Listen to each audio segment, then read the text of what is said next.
자, 매주 수요일 돈워리 수요 상담소 시간 함께해 주시는 김수용 전문가, 정세윤 전문가 나와 계십니다. 안녕하세요. 안녕하세요. 네, 매주 금요일에 사연을 해결해 주던 오빠, 금사빠 오빠에서 이제는 매주 수요일에 여러분의 사연을 해결해 주러 돌아온 수사반장 김수용입니다. 와, 돌아왔다. 환영합니다. 안녕하세요. 매주 수요일 여러분들의 가정경제 관련 고민을 싹 다 해결해드리는 수요상담소장 정세윤입니다. 반갑습니다. 반갑습니다. 오늘 주제부터 한번 들어볼까요? 네, 오늘의 주제는 보험 무조건 해지하지 마세요입니다. 오늘은 제가 사연을 먼저 하나 소개할게요. 얼마 전에 방송을 듣다가 특약이 갱신형이면 평생 보험료 내는 거란 얘기를 들었습니다. 덜컥하더라고요. 그래서 제 보험증권을 살펴보니 한 건의 보험에 특약이 갱신형도 있고 비갱신형도 포함되어 있어서 뒤죽박죽입니다. 이런 경우는 해지하고 새로 가입해야 하는 걸까요? 하는 이런 사연이 들어왔습니다. 이런 경우가 종종 있기는 해요. 네. 비갱신형 보험이면 뭐 몇 년을 낸 다음에 100세까지 보장하는 거고, 갱신형이면 몇 년마다 갱신이 계속 되는 거죠. 이게 이렇게 딱 정해져 있으면 유지를 할지 정리를 할지 결정하기가 편할 텐데, 한 건의 보험 안에 어떤 특약은 갱신, 어떤 특약은 비갱신, 이렇게 특약들이 막 섞여 있으면 이게 좀 난감하더라고요. 어떻게 하는 게 좋습니까, 수용? 제 답변에 앞서서 좀 뜬금없는 질문을 하나 드릴 건데요. 네. 주디 혹시 그 조카 있으시잖아요. 조카 있죠. 그 조카 이뻐서 어쩔 줄 모르던데 요번에 어린이날에 조카한테 선물 뭐 해주셨어요? 싱싱이 해줬어요. 아직 오. 못하는데 우와. 미리. 네, 언젠간 미리. 타라 하면서. 조카 딸인가요? 아니요, 아들입니다. 그렇군요. 네. 네, 애도의 말씀. 왜요? 저도 그 쓰잘데기 없는 아들들만 있어서 딸 있는 분들하고 좀 다르기도 하고 이제 뭐 어린이에 해당하는 나이도 아니라서 요즘 뭐 어린이날 특별히 챙기는 편은 아닌데요. 예전에 어렸을 때는 그 아들들이 장난감 블럭을 좋아해서 어린이날마다 이렇게 사줬던 기억이 나거든요. 네. 제가 왜 청취자님 질문에 답변하기 전에 이런 뜬금없는 질문을 드렸냐면 네. 보험이 바로 장난감 블럭과 똑같기 때문입니다. 우리가 보험을 가입할 때 보면 증권을 보면 맨 위에 있는 주계약은 장난감 블럭의 토대가 되는 큰 판과 똑같거든요. 여기에 이것저것 작은 블럭을 끼워서 모형을 만드는 거죠. 이 큰 판은 아예 없앨 수는 없지만 줄일 수는 있습니다. 보험의 주계약도 아예 빼버리지는 못하지만 가입 금액을 최소로 줄일 수는 있는 거죠. 저도 블록을 사줄 걸 그랬네요. 이렇게 큰 뜻이 있다니. 말씀을 들어보니까 그런 것 같습니다. 보험을 장난감 블록에 비유를 해서 해주시니까 이해가 훨씬 쉬운데, 우리가 성인이 돼서 있던 테트리스 같은 그런 거잖아요. 이렇게 하나 딱딱딱딱 맞춰서. 자, 그러면 질문 주신 청취자님의 보험의 경우 갱신형 특약들은 장난감 블록처럼 맞지 않는 구멍이 있다면 빼버리면 되겠네요. 맞습니다. 빼버리시면 되죠. 다만 보험이란 상품의 구조가 중간에 해지하면 무조건 손해를 볼 수밖에 없는 구조이기 때문에 내가 완전히 잘못한 보험을 가입하지 않은 이상 유지를 하는 게 유리한 상황들이 많아요. 다만 아직 나이가 젊은데 갱신형 보험을 가지고 있는 경우는 정리를 권해드리지만, 질문 주신 분처럼 갱신형, 비갱신형 특약이 이렇게 섞여 있는 보험을 유지 중인 경우에는 다행히 소생 가능합니다. 소생이 가능하다니 다행입니다. 방법은요? 네, 우선 생명보험의 경우는 사망보험이 주계약으로 세팅되고 손해보험 같은 경우는 상해사망 혹은 상해후유장애가 기본 계약으로 세팅이 됩니다. 아까 말씀드린 것 같이 토대가 되는 큰 블록의 크기를 줄여야죠. 지금 사망보장이 보험의 목적이 아닌 경우에는 주계약을 최소로 감액해서 불필요한 보험을 줄이고요. 갱신형 특약만 블록에서 빼버리듯이 깔끔하게 삭제하시면 되는 거죠. 그리고 필요한 보장들만 비갱신형으로 새로 가입하시면 되겠죠. 그러면 새로운 보험을 추가를 해야 되는 건데, 기존 보험에 블록을 끼워 넣을 수도 있는 거 아닌가요? 비갱신형 특약들을 새로 추가를 한다면. 네, 좋은 질문인데요. 특약은 말 그대로 특별약관이기 때문에 주계약이라는 큰 토대가 되는 블록에서 뺄 수만 있고 끼워 넣을 수는 없습니다. 물론 몇 가지 상해 특약은 가능하지만 대부분의 특약들은 빼버릴 수는 있지만 끼워 넣을 수는 없습니다. 그렇기 때문에 특약을 빼버리기 전에 신중하게 고려하시는 게 매우 중요합니다. 그러니까 특약은 빼는 건 가능하지만 넣을 수는 없다. 넣는 건 네. 어렵다. 그럼 빼는 것도 되게 신중해야 된다. 뺐다가 다시 끼는 것도 안 되겠네요. 자, 보험은 장난감 블록과 같다. 그래서 주계약 조절도 가능하고 그 크기를 줄이는 것도 가능하고 네. 안에 있는 특약을 빼버리는 것도 가능하다라는 말씀. 하지만 끼워 넣는 건 불가능하니까 신중해라라는 이야기 강조해 주셨습니다. 다음 질문도 소개해 주실까요? 네, 우연히 방송을 듣다가 해외 장기 체류 시에 이걸 증빙하면 실손보험을 납입 중지할 수 있고 해외 체류 기간 동안 납입한 실손보험료를 되돌려 받을 수 있다는 얘기를 들었는데 이게 정말인가요? 해외 나간 가족이 있어서 실비보험만 돌려받거나 앞으로 낼 보험료만 안 내도 이거 상당한 비용을 아낄 수 있을 것 같아서요. 이런 사연이네요. 그렇습니다. 해외에 장기간 체류하는 동안에 실손보험은 혜택을 받기가 어렵잖아요. 해외에 나가 있으니까. 질문 주신 것처럼 내가 낸 실손보험료를 돌려받을 수 있다면 아니면 나가 있는 동안에 실손보험 납입을 중지를 할 수가 있다라면 굉장히 합리적일 것 같은데 이게 가능합니까? 네, 가능합니다. 해외 장기 체류 시에는 실손보험에 대한 환급 또는 납입 중지가 가능한데요. 다만 몇 가지 조건이 있습니다. 가입한 실손보험이 2009년 8월 이후에 가입한 보험이어야 하고 1세대는 안 된다는 거네요. 네, 해외 체류 기간이 90일, 즉 3개월이 넘어야 합니다. 그리고 해외 체류 기간이 3개월 이상인 경우 입국한 후에 들어오신 후에 해당 보험사에 출입국 사실 증명서를 발급받아서 제출하시면 내셨던 보험료를 환급이 가능합니다. 그러니까 1세대는 안 되고 2세대, 3세대, 4세대만 가능하고 짧게 갔다 오는 해외여행은 안 되고 3개월 이상 체류해야 된다.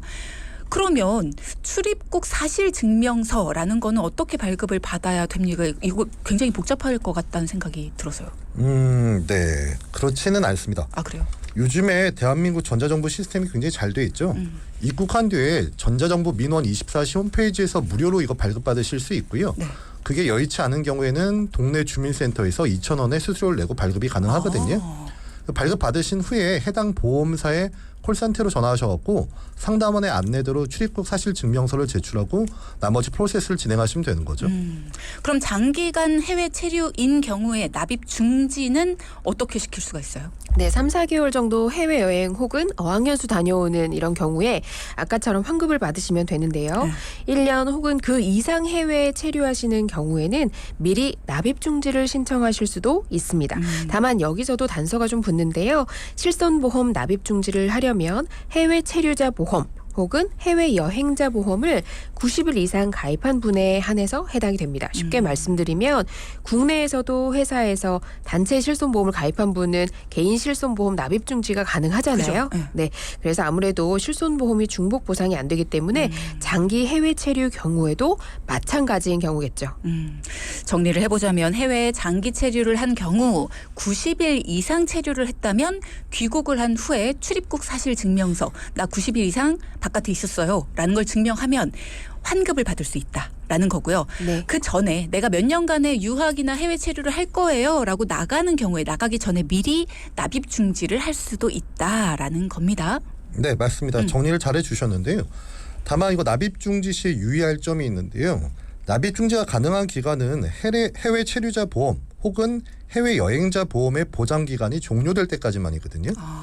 예를 들어서 1년짜리 해외 체류자 보험을 가입한 분이 이거 납입 중지를 신청하고 나가시면은 1년 동안은 실손보험료의 납입이 중지되지만 체류자 보험의 만기가 종료되는 1년 후부터는 자동으로 실손보험료의 납입이 개시됩니다. 따라서 이게 몇 년씩 해외에 계시는 분들은 체류 기간 내내 납입 중지가 되는 건 아니라는 점은 주의하셔야 됩니다만은 이런 경우에도 아까 말씀드린 것처럼 귀국 후에 나머지 체류 기간에 대해서 환급이 가능하기 때문에 크게 걱정은 안 하셔도 될 것 같네요. 그러면 이 3개월에 대해서도 조금 궁금한데 90일이라고 하셨잖아요. 네, 맞습니다. 89일도 안 되는 거예요? 안 됩니다. 아니 3개월의 그 기준이라는 게 그러면은 3개월도 내가 2개월 반 정도 있다가 하루를 들렀어요. 네. 그리고 다시 나가서 89일을 있었어요. 네. 그래도 안 돼요? 네, 안 됩니다. 아, 그러니까 통으로 3개월이 있어야만 가능한 거예요? 맞습니다. 야, 이거 굉장히 복잡하네요. 근데 왜냐하면 해외여행처럼 뭐 한 달 이렇게 해외 체류하시는 분, 한 달 살기 이렇게 해외 나가시는 분들이 있잖아요. 그러니까 그런 경우까지 다 환급을 하기에는 좀 무리가 있는 거죠. 그래서 3개월이라는 기간을 정해놓은 거죠. 그럼 1년 동안 나가서 유학을 간 이제 우리 아들이 뭐 2개월마다 집에 들렀다 가요. 네네. 그럼 그 아이는 1년 동안 나가 있는 게 분명한데 2개월마다 집에 들러서 이제 부모님을 뵙고 가는 거면은 이 친구도 안 되는 건가요? 그렇죠. 90일 이상이니까. 근데 지금 같은 경우는 뭐 여유가 좀 있는 집이네. 아, 그러네요. 네. 역시 생각의 차이가 있네요. 자, 해외 장기 체류 시에 실손 보험료를 환급받거나 납입 중지가 가능한 꿀팁 알아봤습니다.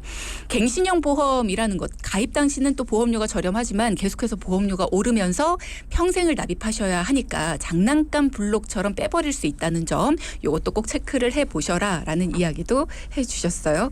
지금 이야기를 나누면서 이런 얘기도 해주셨네요. 우리 김수용 전문가님 오랜만에 뵙습니다. 환영합니다. 라는 얘기 조윤희님께서 해주셨습니다. 오랜만이죠. 네. 자, 저희 그러면은요 4부 들어가기 전에 우리 두 분이 직접 고민을 해결해 주신 우리 청취자분의 사연을 먼저 듣고 나서 4부로 넘어가겠습니다. 이분은 어떤 고민이 있으셨는지 그리고 두 분이 어떤 솔루션으로 고민을 해결해 주셨는지 우리 사연을 좀 집중해서 들어보죠. 안녕하세요. 경기도 화성에서 자영업을 하고 있는 40대 후반 가장입니다. 얼마 전 집에 와이프 지인이 와서 간병비 보험이며 표적 항암 보험이며 보험을 더 권했는데 와이프는 가입을 더 하고 싶어 합니다. 지금 보험료만 한 달에 한 100만 원 가까이 나가고 있는 상황이라 저는 보험보다는 차라리 노후 준비로 연금을 가입하고 싶다고 해서 와이프랑 작은 다툼이 있었습니다. 아무리 자영업이라고 해도 일할 수 있는 나이가 있는데 앞으로 몇십 년 보험료를 더 또 내는 게 맞는 걸까요?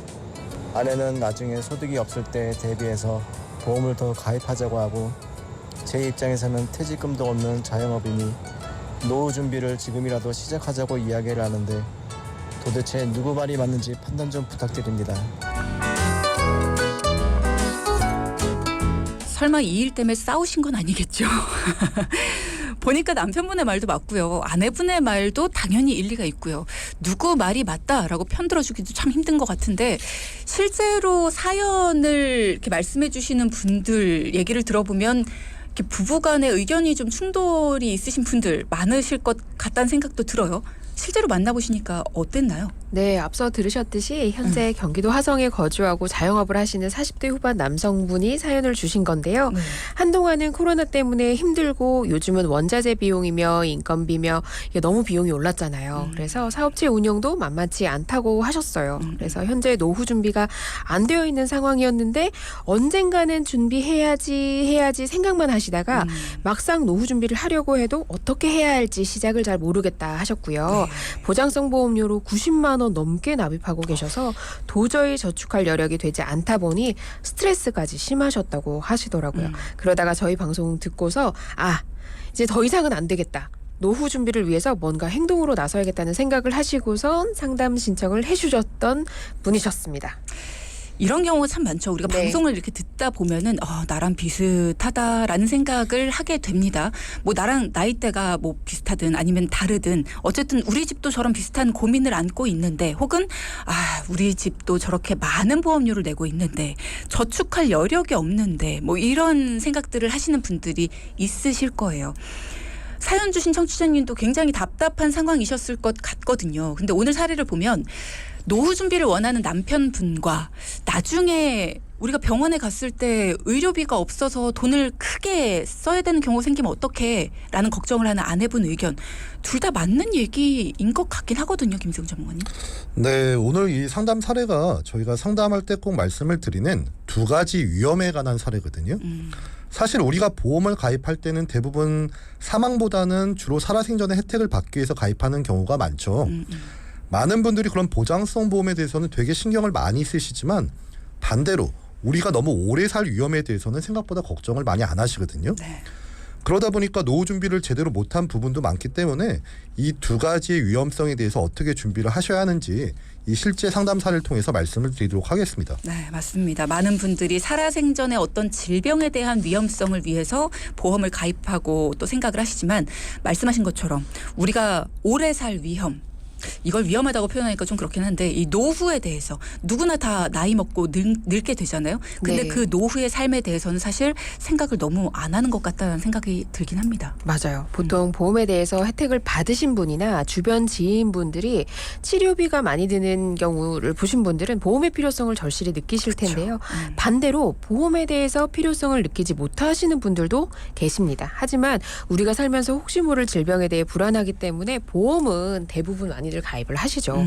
네, 살아생전의 질병에 대해서 병원비에 대해서 준비를 하는 게 비용이라면 너무 오래 살아갈 수 있는 부분을 준비하는 건 자산이라고 보시면 되는 거죠.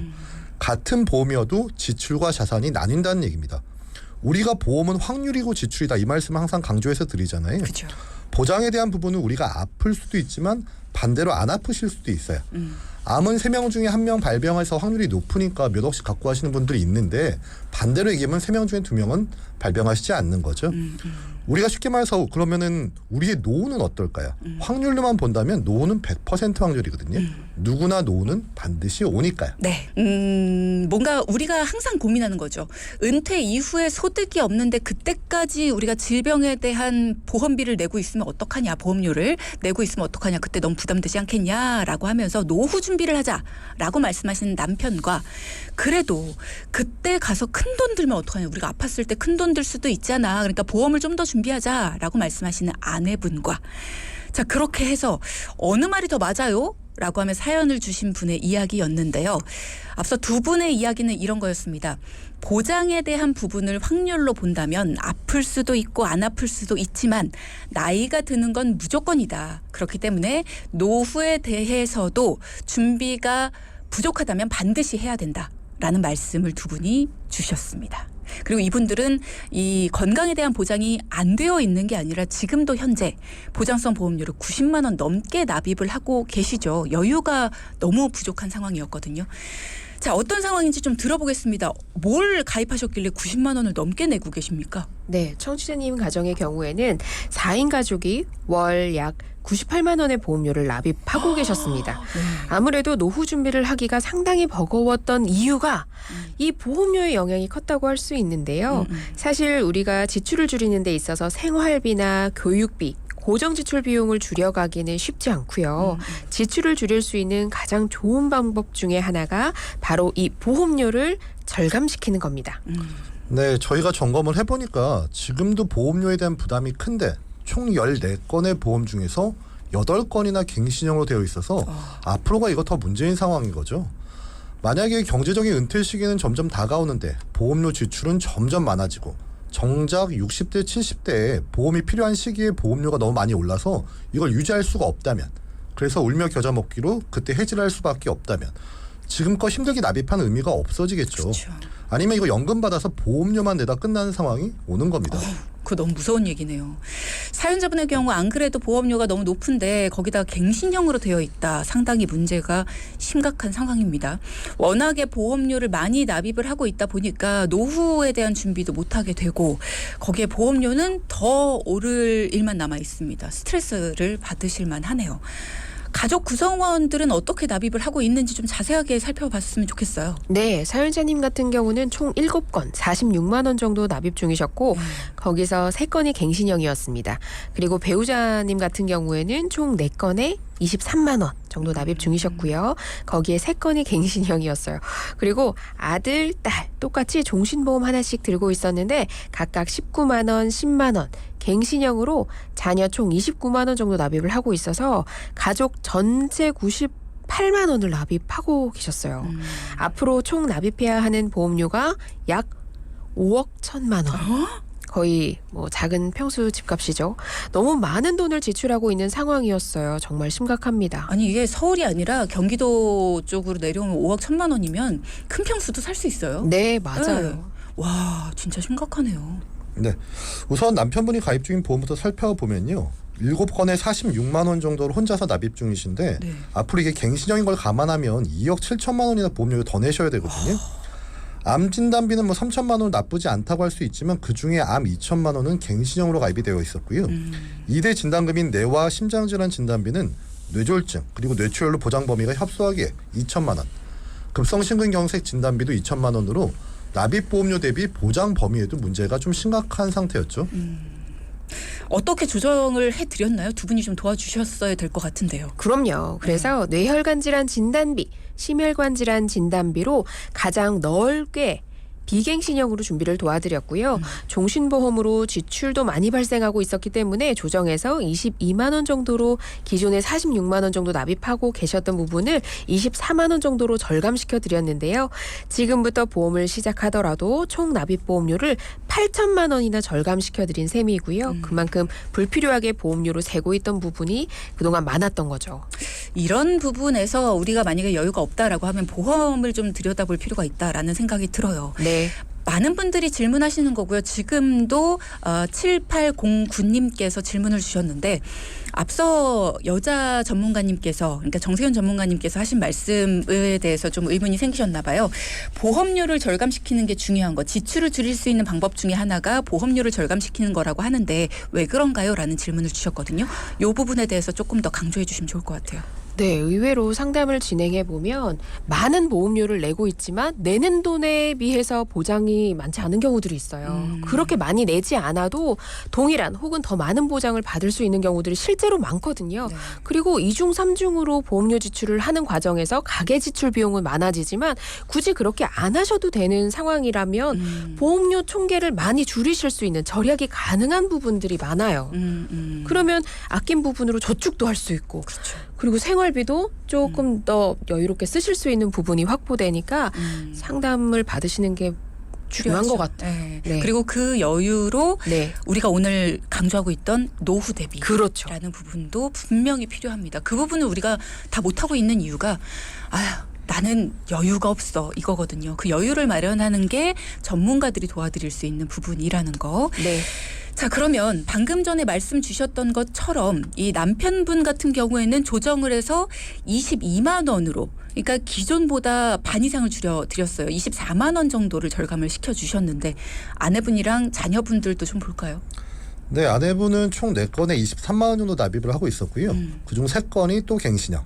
그리고 실손보험은 원래 잘 돼 있기 때문에 유지를 권해드렸고요. 네. 갱신형과 종신보험은 정리를 해서 뇌혈관 진단비와 심혈관 질환 진단비 그리고 수술비까지 해서 한 16만 원 정도로 약 7만 원 정도 절감이 됐습니다.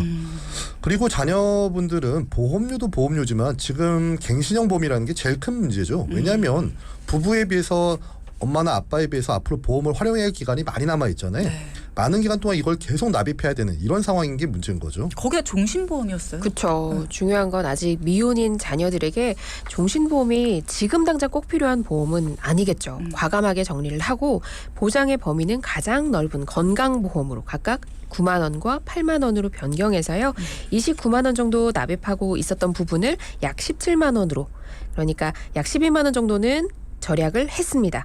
역시나 비갱신형이고 보장의 범위도 넓혀드렸기 때문에 이제 보험에 대해서는 신경 쓰시지 않도록 건강보장 컨설팅을 해드렸습니다. 그러니까 많은 돈을 내고 있다고 해서 보장이 탄탄한 게 아니다라는 거를 이렇게 전문가님들을 통해서 알게 됩니다. 네. 근데 저는 궁금한 게요, 김수영 전문가님. 갱신형은 우리가 싸기 때문에 저렴하기 때문에 갱신형이 장점이 있다라는 얘기를 많이 하잖아요. 근데 갱신형 보험을 비갱신형으로 바꿨는데도 지금 보험료가 절감이 돼요. 왜 그럴까요?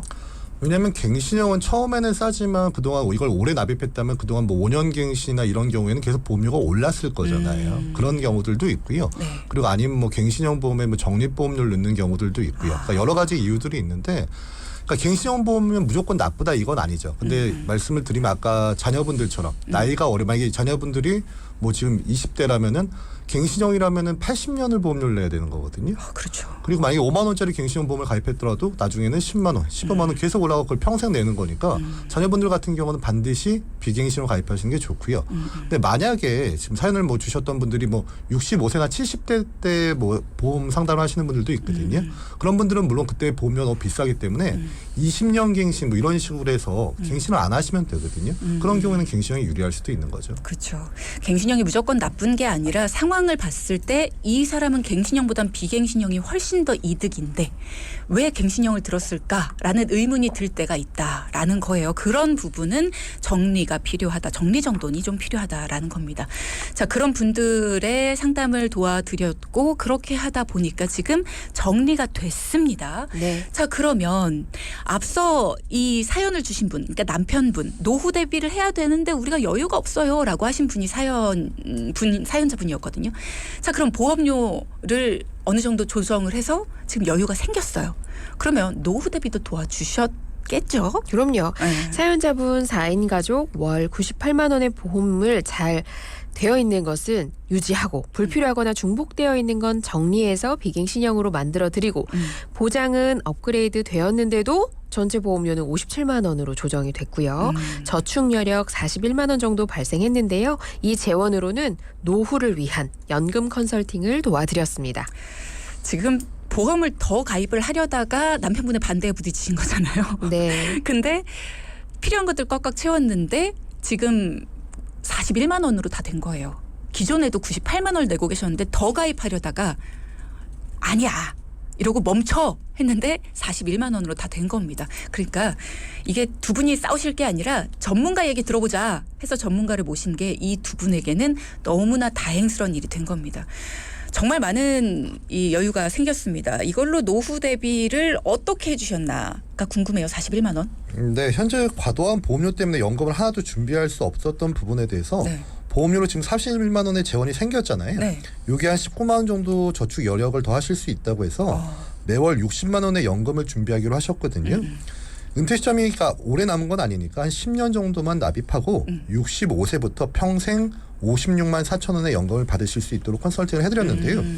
가끔 저희가 이런 말씀을 드리면 그렇게 말씀하시는 분들이 있거든요. 아니 나는 60만 원을 쭉 냈는데 왜 나는 56만 4천 원밖에 못 받을까 이렇게 하시는데 주디 이렇게 생각하시면 쉽죠. 제가 60만 원을 한 달 빌려드렸어요. 그리고 석 달 동안 저한테 56만 4천 원을 갚으시면 되는 겁니다. 그러면은 화폐 가치 하락을 생각하더라도 나쁜 건 아니죠. 그러니까 그렇게 왜냐면 평생 종신토록 받으시는 거니까요. 그러니까 아니 근데 잠깐만 빌려준 거고 내가 갚는 거잖아요. 그렇죠. 제가 많이 하면 그건 빌리지 않겠죠, 저는. 약간 내가 손해 보는 거 아닌가요? 근데 보험사는 뭐 손해 보지 않으니까 괜찮습니다. 네. 약간 손해 보는. 그러네요. 네, 그래서 항상 고민하셨던 노후 준비를 보험 리모델링을 통해서 같이 해결한 두 가지 위험을 다 대처하게끔 도와드린 사례라고 말씀드리고 싶네요. 그렇죠. 오늘 질문 주신 분들이 있으셔서요. 질문 해결부터 해보겠습니다. 먼저 유혜영님께서 저희가 이 시간을 통해서 일배책, 일상생활 배상 책임 특약이라는 거를 간혹 다뤄드렸었는데 요거에 대한 질문을 해주셨습니다. 일배책이라는 특약이 있는데 이게 20만 원까지 자기 부담금이 있고 1억까지 보장이 된다라고 써 있는데 일배책의 범위가 어디까지일까요? 친구가 화장실 쪽에 누수 때문에 아랫집 천장 벽지가 젖었다라고 하는데 이것도 포함이 될까요? 라는 얘기해 주셨네요. 네, 일배책에 대해서 이제 저희가 몇 번 방송에서 말씀을 드렸는데 사실은 이게 그 일반인들이 이거를 다 이해하시기는 사실은 쉽지 않거든요. 그러니까 쉽게 말씀드리면 일배책이라는 건 타인의 신체나 재물에 대해서 내가 손해를 입혔을 때 1억 한도 내에서 보상하는 이런 제도라고 보면 되는데 너무 좋아요. 그렇죠, 좋죠. 왜냐하면 보험료도 저렴하거든요. 근데 이제 첫 번째 질문 주신 분은 지금은 일배책이 모두 갱신으로밖에 안 되거든요. 근데 네. 옛날 일배책을 갖고 계신 거죠. 그래서 이렇게 비갱신 일배책을 갖고 있으면 그러네요. 20년 납 그렇죠. 100세만기. 더 좋고요. 그리고 말씀하신 것처럼 화장실에 누수가 발생해서 밑에 뭐 벽지가 젖거나 이럴 때는 당연히 일배책에서 배상이 됩니다.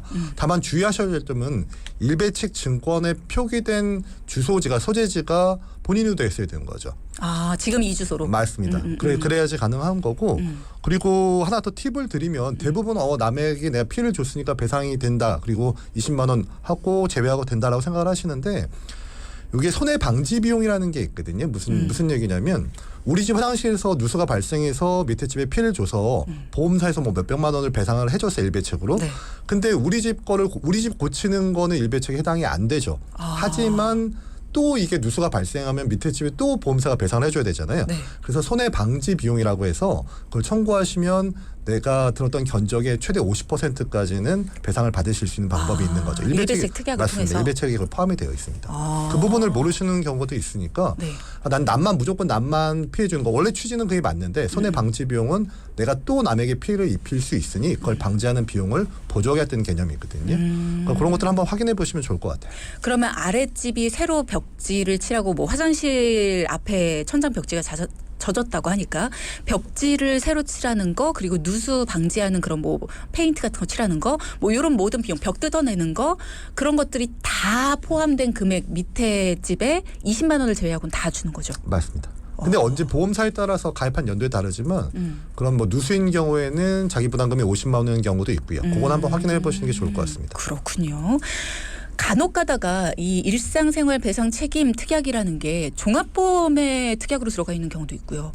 실비에 들어가 있는 경우도 있고요. 뭐 아니면 안보험에 들어가 여러 가지 보험들에 막 흩어져 있더라고요. 이게 어디에나 특약이 들어갈 수 있는 거였어요?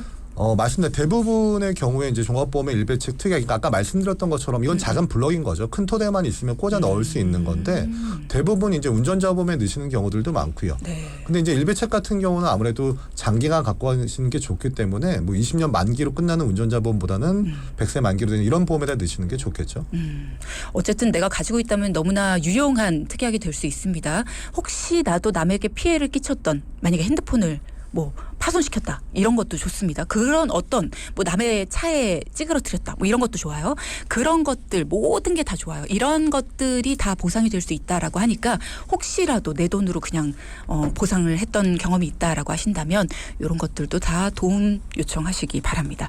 질문 하나 더 있는데요. 조혜원님 5년 갱신에 1세대 실비보험을 들었는데 5년마다 턱없이 올라갑니다. 이거 갈아타야 될까요? 이런 걸 고민하시는 분들이 요즘에 참 많습니다. 왜냐하면 실손은 나이 변동에 따라서 보험료가 계속 달라지는데 네. 예전에 가입하신 분들 같은 경우에는 자기 부담금이 없는 혹은 적은 상품을 실손으로 유지하고 계신단 말이에요. 그쵸. 그런데 많은 분들이 청구를 하다 보니까 평균 보험료 계리 시에 보험료 인상률이 높아지는 거예요. 보험사도 손해보지 않기 위해서 보험료 조정을 그만큼 하는 거죠. 그쵸. 그래서 방법은 두 가지인데요. 선택의 문제라고 말씀을 드려요. 내가 보험료를 많이 줄이기 위해서 최근 판매되고 있는 4세대 실손으로 바꾸겠다라고 한다면 보험료는 많이 아낄 수 있어요. 다만 단점은 자기 부담금이 커진다는 단점이 있습니다. 그리고 한번 전환을 하고 나면 다시 돌아갈 수 없기 때문에 판단은 신중하게 하시는 게 좋고요. 나는 지금 현재 치료를 많이 받고 있고 보험금을 많이 받고 있다라고 한다면 오히려 많이 내시고 옛날의 실손으로 청구를 많이 하셔서 자부담 없이 가져가시는 게 유리한 경우도 발생할 수 있으니까 이 상황에 따라서 상담 요청해 주시면 그 상황을 들어보고 뭐 추천 방법을 다양하게 설명드리는 게 제일 좋을 것 같아요. 네. 그리고 4세대로 실손이 너무 부담이다라고 한다면 4세대 실손으로 바꾸면서 다른 부분에 그러니까 내가 그럼요. 병원을 가더라도 큰 돈 나가는 부분 그 부분이 조금 구멍이 크다면 그런 부분에 있어서 조금 조정을 해 주시면서 나중에 걱정하는 부분을 블록으로 좀 막아드리는 맞아요. 네, 그렇게 또 해주실 수 있으니까 일단은 전문가에게 내가 걱정하는 부분이 뭔지를 말씀드리는 게 가장 좋을 것 같습니다. 오늘의 포인트 짚어볼까요? 첫째. 상담을 새로 받았더니 예전에 가지고 있는 보험은 이런 점 저런 점이 문제라서 이거 깨고 새로 가입하래. 이런 얘기들 많이 들으시죠? 하지만 꼭 기억하실 게 보험은 해지하면 무조건 고객이 손해입니다. 아예 잘못된 보험이 아니라면 무조건 해지하는 게 능사가 아니라 장난감 블록처럼 조정을 하고 새로 보충해서 리모델링을 하는 게 바람직한 컨설팅 방법이겠죠. 네. 둘째. 올해는 꼭 노후 준비 시작해야지. 이번 달은 꼭 연금 가입해야지. 이렇게 계속 생각만 하다가 올해도 벌써 절반이 다 되어갑니다.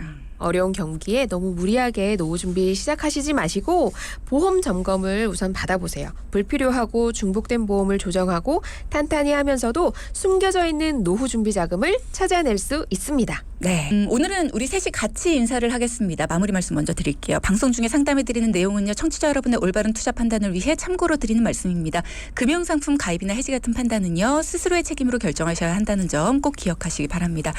지금까지 돈워리 수요 상담소였고요. 그리고 수요일에 돈키호테였습니다. 김수현 전문가, 정세훈 전문가 그리고 우리 김연아 PD와 함께 인사합니다. 여러분 수요일에도 함께해 주셔서 고맙습니다.